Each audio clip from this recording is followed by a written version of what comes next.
তাহমিনা উনি বলেছেন যে ওনার প্রেগনেন্সি 8ম মাস চলছে, ওনার অনেক বেশি কাশি হচ্ছে।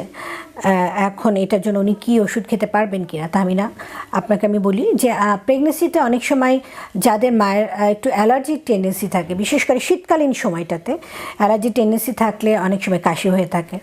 তো আপনার কাশিটা যদি তীব্র মাত্রার কাশি হয়ে থাকে তাহলে হয়তো অনেক সময় অ্যান্টিবায়োটিক্স বা অন্য কিছু ওষুধ আছে যেগুলো দেওয়া লাগে। কিন্তু আপনার কাশি যদি তীব্র না হয়ে থাকে সেক্ষেত্রে আপনার কফ সিরাপই আপনার জন্য সাফিসিয়েন্ট।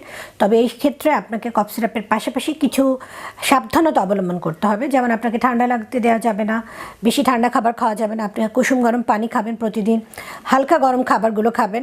এবং আমাদের যে আশেপাশে যে হার্বসগুলো আছে যেমন তুলসী পাতা, মধুর রস, এগুলো তুলসী পাতা দিয়ে মধুর রস খেতে পারেন, আদা চা খেতে পারেন, লং চা খেতে পারেন, এই জিনিসগুলো আপনি করতে পারেন। তাহলে দেখা যাবে আপনার কাশি সিরাপের পাশাপাশি এই সাবধানতাগুলো বা এই অভ্যাসগুলো করলে আপনার কাশিটাকে কম হবে।